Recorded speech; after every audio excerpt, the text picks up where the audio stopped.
Welcome to the Rude Dog Show. This is Rudy Reyes. Good afternoon, evening, wherever you are. Thank you so much for tuning in. I certainly appreciate it. Probably wondering about the glasses, and I'm going to touch on that. It's always been a pet peeve of mine to make the decipher as to whether or not I can wear them, need to wear them, must wear them, have to wear them. I'm kind of in between must and have to wear them. I'm not quite sure how that looks yet, but feel free to give me your comments about that because I'm not sure these are just for aesthetics anymore. This is Rudy Reyes on the Rude Dog Show on today's California as well as today's Canada A. We are live on YouTube, live on Twitter. Make sure you check this show out, like it, love it, retweet it, embed it, whatever you got to do. I like that thing. I like that kind of thing, and I love those things. So I think I covered all the things. Let's cover something that I predominantly want to get into when the NFL season is here. And yes, I'm a little bit, I don't know, for lack of a better term, I like what I'm looking at when you look at the NFC North, which is obviously a segue into what we're talking about today. Look, there are 4 teams within each division, and every time we talk about what's going to be on the horizon, what teams are going to rise to the top, those are going to sink deeper in the ocean with an anchor tied to their leg. We think of certain teams. So some of those teams are ones that we either think about or we don't think about. And we count off as being, well, there has-beens, they're not going to be any better. And if they are, maybe a game or 2, maybe 3, but they're not going to contend for any type of championship. And with the NFC North, essentially what you get is Aaron Rodgers. He has the most playoff losses at home, yet found a way to win the NFL MVP. And I would like to see from the Packers overall, I'll give you a real quick overview for those that don't know or those that do know, or whatever that actually looks like. Hi, Maria. Thank you for tuning in. I certainly appreciate it. Hello, right back to you. Make sure that dog has another bone to chew on. We look at the Packers, the Vikings, the Bears, the Lions. Somebody wants to say Tigers, oh my. Whatever works for you. But there are 4 teams that did relatively okay, and they all essentially imploded. None of them were playoff contenders. Okay, fine. So Green Bay could have been the closest thing to being a winner, just like sliced bread. Take your pick. I look at the Packers and I find myself in a real paradigm. This is just really strange for me, and I don't predominantly have this type of discussion in regards to the Packers or Rodgers, where the Packers, going to be when we're talking about playoffs. And you could always have a conversation as to whether or not you're going to see Aaron Rodgers blow it again in the playoffs. Good evening, Bill. Thank you so much for tuning in. I certainly appreciate it. Thank you very much for tuning into the show. It's more than welcome. So thank you for that. The Packers could very well snap an 0-4 playoff losing streak and essentially get into postseason without having Devontae Adams, despite winning the North in its entirety. And of course, when don't they win the NFC North? They've done it quite a few years in a row. They finished 13-4 last season, but it's more about how you come over, how you surpass those adversities, those issues, those problems, lack of players. And in the NFL, it's how you finish versus how you start, especially in the National Football League. I have the Packers, at least at this juncture, heading deep in the postseason, and without Adams, with Aaron Rodgers imploding as he has in recent memory, I don't foresee the Packers, even with Rodgers, not having Devontae Adams will ultimately hurt them in the long run, especially when you get into postseason play. They just don't have the weaponry without that guy as a part of their system, who finds himself receiving passes from Derek Carr in the desert for the Las Vegas Raiders. And I just believe that there's a lot of reasons why I should forego them not winning the NFC North, which I believe they will, but will end up with an identical record at 13-4 this season, just like they did last season. And when you think of the NFC North, you think of rivals. And they haven't really necessarily been an extreme rival, but that would be the Minnesota Vikings. And I believe ownership had seen enough of Mike Zimmer, so much so that his coaching regime had taken full frontal assault on it, enough to warrant releasing the longtime coach to bring in an offensive powerhouse. You might know his name, you might not know his name, but he's somebody who won a Super Bowl with Matthew Stafford, and it was Sean McVay's right-hand guy. and essentially helped them reach the Lombardi, grab it for the first time in Rams history. And the Vikings ended up with the season barely above 500 now, which is very similar to that of having a straw and keeping air in your lungs and trying to breathe while you're in the moat. If anybody doesn't know what a moat is, try going to Europe. You'll find out what a moat is real quick like. And the issue that I'm having is that with a record of 9-8, you expect to find the Vikings in a very different position versus what they were the last couple of years. Yeah, they've made some strides. They went backwards. They made a stride. They went backwards. And I don't know that, I mean, I hate to say this, and I probably said this before on a couple other podcasts. I'm not a fan of Kirk Cousins. I never have been. You may see that gift floating around saying, "No, you like that, huh?" There's nothing about his quarterback play that makes me want to like him. He's too inconsistent in the pocket, despite throwing 33 touchdowns, only 3 interceptions. But that's last season, and only completing about 50% of those. The sad part is that career wide, from beginning to where we're at right now, there's only a 0.6% differential. It's not as if he's blowing off the skirt off the bed. All he's doing is wetting the bed. And unfortunately, in this instance, the Vikings will end up with a much better record because ownership had taken control, fired Zimmer, brought in McConnell, and puts them at a 10-7 mark. I believe the Vikings, I think that's a respectable number for the Minnesota Vikings, considering who they play in that division with. And we're going to talk about 2 other teams in here in just a minute. This is Rudy Reyes on the Rude Dog Show on today's California, today's Canada. And make sure you tune in, post, give me some comments, your thoughts. Where does the NFC North lead? Who leads it? Who wins it? Who doesn't? Who sinks to the bottom of the ocean? Who has an anchor tied to him? Maybe they didn't know it existed. That's certainly something up for debate. No doubt about that. I think the Vikings themselves will find that this is not obviously the easiest division to even win when you have a team like the Green Bay Packers who are all over you like white on rice every single year. They seem to have their number. They know that Kirk Cousins is who we think that he is. I don't know that he's going to get any better, but I don't know that he's going to get any worse. I think more than anything, I think the Vikings would really have to look at this as the year goes on to make the determination as to, A, what kind of quarterback would they fill the shoes of Kirk Cousins. I think more importantly, you have to look at the scheme. Where do these guys go? Who gets drafted? What are the draft prospects headed into 2023? I think it's really about Kirk Cousins. It's his job to lose. And I think it's more important to understand that Kirk Cousins is who we think he is. I don't think, again, he's not going to get any better, but he's not going to get any worse. He's a serviceable guy. He's a serviceable quarterback. I don't have any issue with that.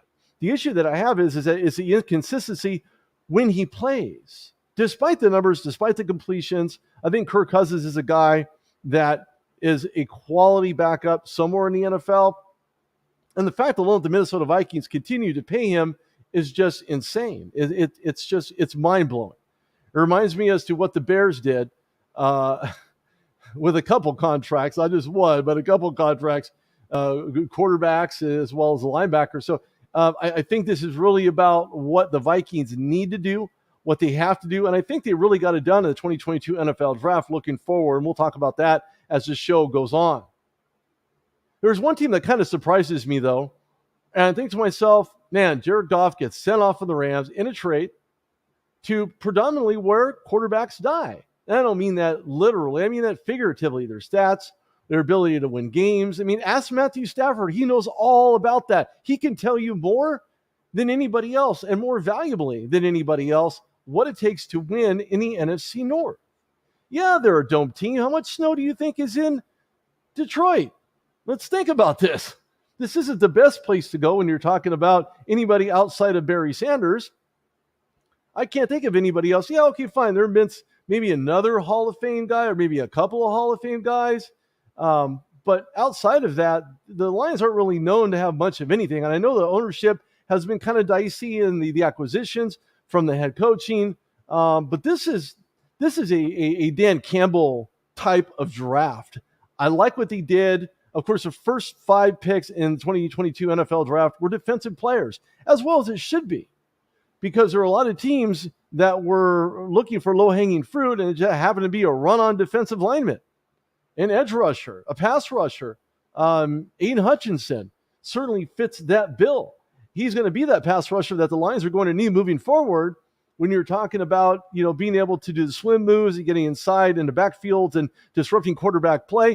Is he going to be an instant sensation in Detroit? Well, that's really going to be about what his line will do for him, how his line will be able to help break down those walls and do something to shake up this NFC North that has been otherwise taken over by the Green Bay Packers. I think mediocrity is set in as well for the Detroit Lions when you look at the amount of draft picks, the head coaches, and I can't even imagine what a 3-13 record feels like. It's almost like you're in The Walking Dead, or you wish you were in The Walking Dead, or an extra in The Walking Dead, but it was just a dream about The Walking Dead. Just, I don't know. I think there's a lot to be said for this Lions organization. Dan Campbell exactly did what he needed to do. Drafted the guys that I believe will make a big difference, including Aiden Hutchinson, who I think is a catalyst on that defensive line. It was very interesting to be there, see him drafted, first as far as the defensive lineman is concerned, first overall. He's an absolute stud. I mean, he's a Michigan guy, born and raised, went to Michigan, was an extreme disruptor in the backfield in every team that he faced in college. And I don't know necessarily if this team will be able to get out of the shadow of their own end zone, but I know this: Aiden Hutchinson himself will make his name quickly, and make no mistake, this is a guy I look forward to watching every single Sunday because of one reason and one reason only. I want to see him get the sack record. That's what I want to see him do, because I believe he has that kind of talent. He has the burst. He has the hamstring. He has the abilities to get in the backfield, to be the guy that the Detroit Lions have been needing for quite some time. Is he going to be the opposite of who Barry Sanders was for the offensive line now on the defense? That remains to be seen, and that's another cart that I don't put before the horse. So I want to make that relatively clear right up front. I believe that when you look at the Lions, I think they're going to get out of that shadow, and it's like Punxsutawney Phil. Every time you see that guy creeping his ugly head, you know that you're going to have 2, 3, 4 weeks more of winter. But the minute he doesn't come up, he's done for the season, and kiss your weather goodbye. And I think somehow, some way, the Detroit Lions exit mediocrity, and I would say probably the Lions would achieve somewhere in the 9-8 winning record. Now, that's winning for them. At a 3-13, 9-8 is a number that I'd really like to be at if I were the Detroit Lions. That's a win in of itself. And if they get into postseason just by chance, just some chance, I think they may be able to turn the table. It's all about quarterback play, offensive line play. Are they going to protect Jared Goff? Defense, or are they going to be able to create enough mismatches on the defensive line in order to get into backfields on a regular basis to be the disruptors that they want to be? That remains to be seen. I think Dan Campbell certainly has a way of getting to these guys. If it's not this year, it's going to be next year for the Detroit Lions. There's no doubt about that. This is Rudy Reyes on The Rude Dog Show, live on Today's California, live on YouTube, live on Facebook, live on Twitter. I'm just alive everywhere. I'm alive. The next team, speaking of opposite of being alive, and I think they're more like dead in the water, is the Bears, who basically did almost next to nothing to help themselves. However, they did find a way to get rid of a head coach in Matt Nagy, who I believe was overrated and clearly not competent for the job there in Chicago. Now, I don't know how many Chicago fans I'm talking to you right about now, but I think when you look at Chicago, I think they are a dumpster fire. They got rid of Matt Nagy, and that's wonderful, and they acquired the right guy with nothing but hyperbole associated with him, and the firing was way overdue. I mean, ownership has done absolutely nothing, not even big enough to host a Super Bowl. So as you can imagine, this team is trying to find its own identity. Where do we go from here? And I believe that when you look at the left side, they didn't do anything to help protect Justin Fields on the right side. They lost a couple key components in Robinson. And I'd like to think that the Lions would be able to put something over on the Bears. I don't know if they can get that done, especially this year. But I do like the fact that they may be able to have their script flipped for them. And I think the Lions will be a huge sleeper when it comes to not only fantasy points from guys like Aiden Hutchinson, depending on if he gets into the backfield more frequently than he does in sitting on the sidelines because you can't figure out the play calling. I think Aiden's going to be the absolute difference maker on that line, not being able to protect Justin Fields for the Bears offense. I think overall it's going to be an 8-9 season for the Bears. I think they're still in the recreation mode. But I don't know. That remains to be seen. I'd like to think that the Bears would be onto something. They would do something more what they're actually doing. But I want to break down on a per team basis. I'm not going to have enough time to probably go through all these guys, all these teams, all these head coaches, all these moves. But let's start with the Vikings. We were talking about the Vikings earlier, who Kirk Cousins just can't seem to get out of his own way and really did nothing to help his struggling team, not to mention questionable play calling, situational football. And Mike Zimmer, with, never had 2 winning seasons in a row while in Minnesota. He produced 1 in 2017 when his season record was 13-3. In 2019, 10-6. And if you want to talk about being barely over 500 in 2018, the record for the Vikings were 8-7-1. So if that shows you any type of mediocrity as to what the Vikings are going to do, then there you go. That's exactly what you're looking at there. However, I think when you look at the changing of the guards, when we're talking about the Lions, gosh, this is so interesting because, again, I don't think that the Lions are contenders to win the NFC North by any means. So don't get me wrong, and don't read into it too much.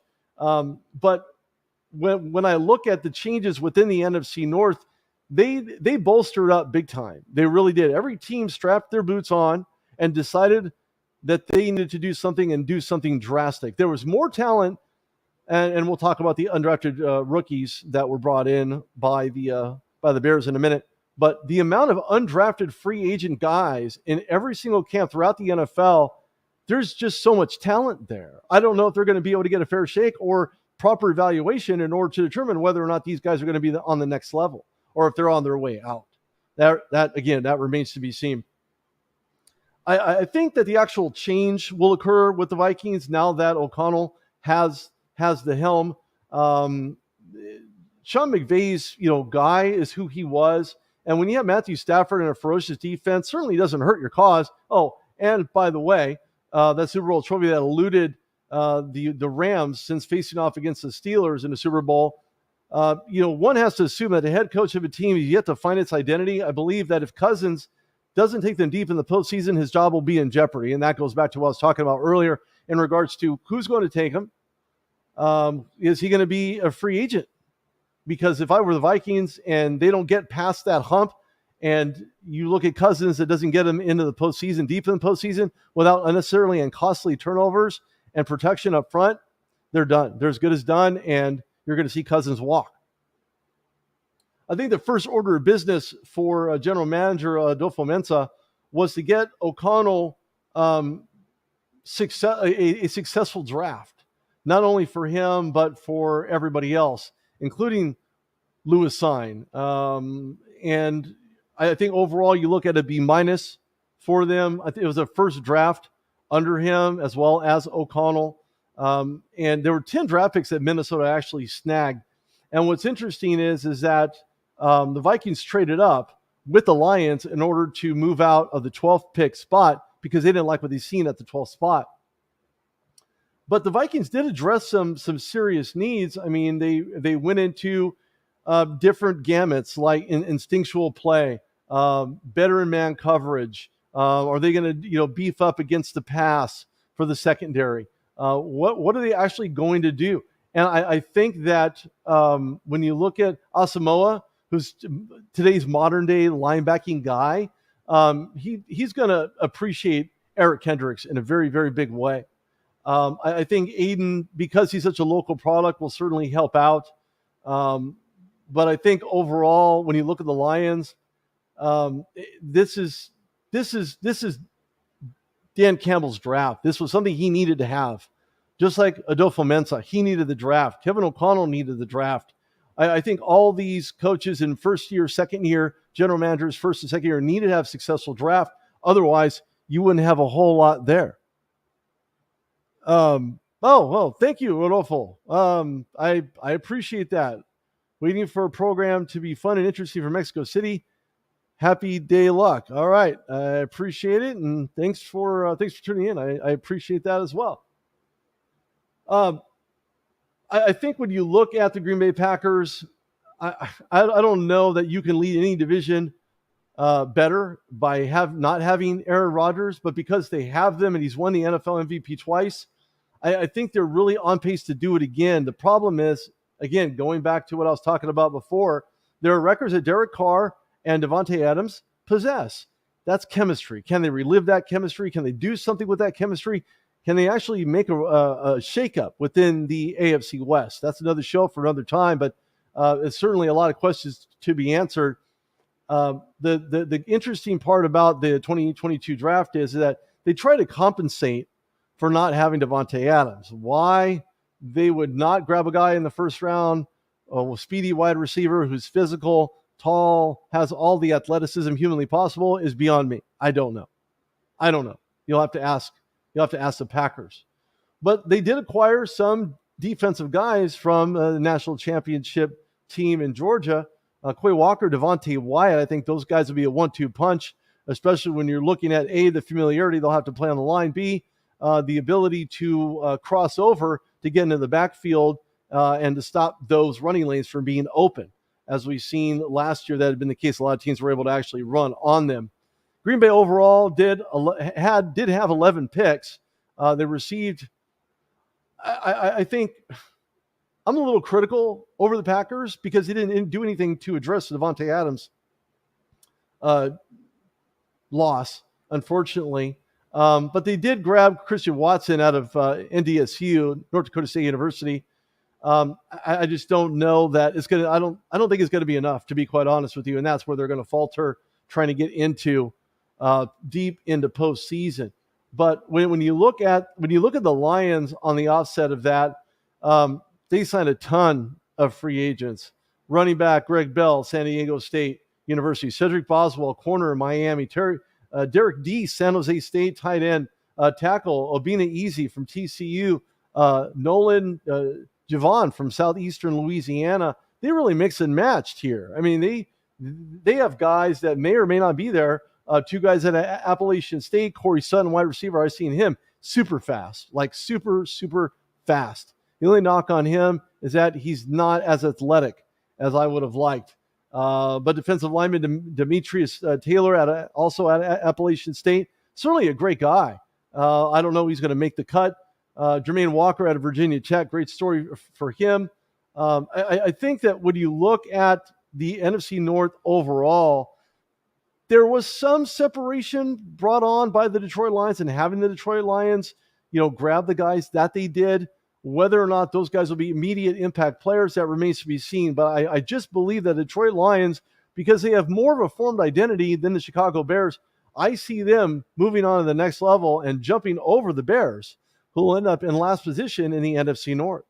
So again, this is all on paper, folks. I mean, this isn't anything that, if you're fans out there of any one of these teams, you certainly know what your team is capable of doing, but whether or not they pull it in when they need to or when they have to, that remains to be seen. I'd like to think that, this is going to be one of the most competitive divisions in football. I don't know that it will be. I know the AFC West is extremely, extremely well thought out. They're going to be a knockdown, drag-out division in the NFL. And, of course, the AFC North is always that way as well, also in the AFC.